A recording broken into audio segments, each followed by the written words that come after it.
Kita berdoa. Kami bersyukur pada siang hari ini Tuhan, kami boleh kembali untuk mendengarkan dan mempelajari firman-Mu. Roh Kudus berkati hati dan pikiran kami. Berkarya Roh Kudus menolong kami untuk menjadi pengikut-pengikut-Mu Tuhan yang setia dan senantiasa mengasihi Engkau. Terima kasih buat firman-Mu. Roh Kudus urapi kami semua. Kami sambut firman Tuhan dengan hati yang penuh sukacita. Roh Kudus berkarya menolong kami untuk memperagakannya. Dalam nama Yesus, ampuni dosa kami Tuhan. Haleluya. Amin. Puji Tuhan. Alkitab yang kita pelajari hari ini adalah Lukas pasal 17 ayat 7 sampai 10. Tapi kita baca ayat 10b. Lukas 17 ayat 7 sampai 10. Kami hamba-hamba yang tidak berguna, kami hanya melakukan apa yang harus kami lakukan. Judul khotbah hari ini adalah mengikut Yesus. Saudaraku, salah satu dari 12 murid Tuhan Yesus ini jarang sekali disebut, yaitu yang bernama Andreas. Nah, di Alkitab Andreas ini disebut hanya 3 kali. Yang pertama ketika membawa Petrus bertemu Yesus. Kedua ketika ia membawa seorang anak yang mempunyai 5 roti dan 2 ikan, di mana mujizat Tuhan terjadi di sana. Ketiga, dia membawa beberapa orang Yunani yang ingin bertemu dengan Tuhan Yesus. Nah, ketiga kisah ini mengenai Andreas, kita akan melihat bagaimana sikap Andreas dalam mengikut dan melayani Yesus. Ya, yang pertama, Andreas itu memiliki sikap menempatkan diri di belakang orang lain. Artinya apa? Andreas ini ketika dia mengikut Yesus menempatkan diri di belakang orang lain. Dia tidak mau menonjolkan diri. Ya, dia mensupport orang dari belakang. Ya, dia ingin orang maju, dia ingin orang berhasil, dia ingin orang berjumpa dengan Yesus. Jadi pribadi yang perlu kita contoh hari ini, bagaimana mengikut Yesus dan melayani Yesus yang sebenarnya adalah tidak menonjolkan diri. Ya, tidak menonjolkan diri. Nah, itu yang dilakukan oleh Andreas, murid Tuhan Yesus. Yang kedua, Andreas tidak pernah mempersoalkan masalah kedudukan dan kehormatan. Artinya apa? Artinya Andreas melayani dengan tulus.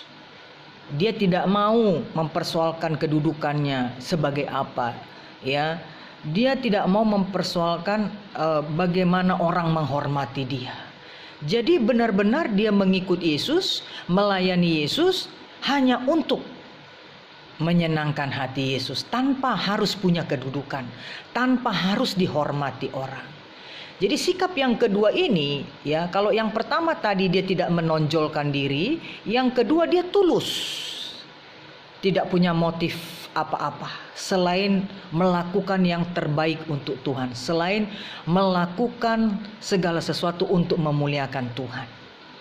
Ya, ini yang perlu kita pahami. Ketika kita mengikut Yesus, ketika kita melayani Yesus, ya, seperti yang Andreas lakukan ini adalah yang Tuhan mau. Tidak menonjolkan diri, ya. Yang kedua tidak mencari kedudukan dan kehormatan, ya. Itu yang Tuhan mau. Yang ketiga, bagaimana sikap Andreas ini sebenarnya? Sikap Andreas yang ketiga adalah dia melayani, dia mengikut Yesus terlepas dari segala kepentingan pribadi. Jadi dia tidak mencari keuntungan untuk dirinya sendiri. Ketika dia mengikut Yesus, ketika dia melayani Yesus, dia tidak mencari keuntungan atau kepentingan dirinya sendiri. Ya, yang penting saya enak, yang penting saya suka. Dia mengesampingkan kepentingan pribadinya. Berarti yang ketiga, ketika Andreas mengikuti dan melayani Tuhan Yesus, dia tidak memakai egoisnya, ya, tidak egosentris. Artinya dia tidak mencari kepentingan dirinya sendiri, ya. Dia hanya ingin bagaimana pekerjaan Tuhan, dia ingin hanya untuk menyenangkan hati Tuhan, bagaimana supaya orang-orang mau menyenangkan hati Tuhan. Di dalam konsep dia mengikut dan melayani Yesus, bagaimana supaya Tuhan disenangkan. Bukan dia yang disenangkan, tapi Tuhan yang disenangkan. Nah, 3 hal ini menjadi pelajaran penting bagaimana kita mengikut dan melayani Yesus, sehingga ke depan kita tahu bahwa mengikut dan melayani Yesus tidak sesuai dengan konsep pikiran manusia, ya. Ya, yang pertama kita belajar dari Andreas bahwa Andreas tidak mau menonjolkan diri. Dia kerjakan kerjanya tapi dia tidak mau menonjolkan dirinya. Yang kedua, dia tidak mau mempersoalkan kedudukan dan kehormatan. Ya, dia tidak mau mempersoalkan kedudukan dan kehormatan. Fokusnya hanya Yesus. Bagaimana supaya Yesus dimuliakan, itu saja tujuan Andreas. Yang ketiga, dia melepaskan kepentingan pribadinya. Dia tidak egois, dia tidak egosentris, ya, tapi dia melakukan segala sesuatu terlepas dari segala kepentingan pribadi. Bila 3 hal ini kita lakukan, saya percaya saudara mengikut Yesus dan melayani Yesus tidak akan bosan, tidak akan jenuh, karena konsepnya benar. Ya, kalau 3 konsep ini benar dalam mengiring Yesus, mau pandemi atau tidak, ya, mau krisis ekonomi atau tidak, saudara tidak akan gentar, saudara tidak akan ketakutan. Karena konsepnya sudah benar, yang 3 tadi. Bahwa hidup saudara hanya untuk Tuhan. Ya, bahwa apapun yang saudara kerjakan, saya mau menyenangkan Tuhan. Dan apapun yang saudara pikir dan rasakan, saudara hanya berpikir, saya percaya bahwa hanya di tangan Tuhan hidup saya, ya, mengalami berbagai macam mujizat.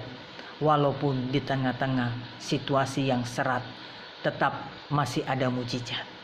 Hari ini, mari ikutlah Yesus, layani Yesus dengan 3 poin tadi seperti Andreas melayani Yesus. Saya percaya roh saudara tetap menyala-nyala, semangat saudara tetap membara, karena pandangan saudara hanya kepada Yesus. Apapun yang saudara alami di rumah di masa pandemi ini, belajar 3 hal tadi. Saya percaya saudara pasti kuat menghadapi apapun ke depan.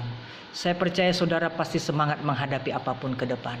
Karena hidup saudara bukan karena situasi orang, tapi hidup saudara karena saudara tahu bahwa hidup saudara hanya untuk menyenangkan hati Tuhan. Tuhan memberkati kita, mari kita berdoa. Bapa di surga, kami bersyukur buat firman-Mu.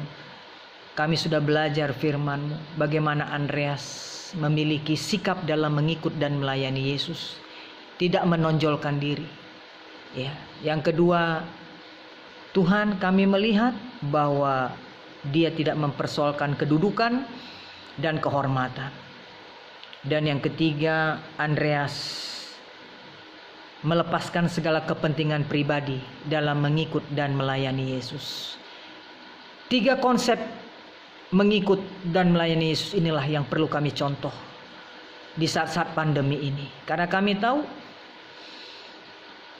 bahwa dengan kami mengikut dan melayani Yesus dengan benar, maka kekuatan firman-Mu lah yang menolong kami mengatasi apapun yang kami alami di tengah-tengah pandemi ini. Karena kami tahu bahwa hidup kami karena firman Tuhan.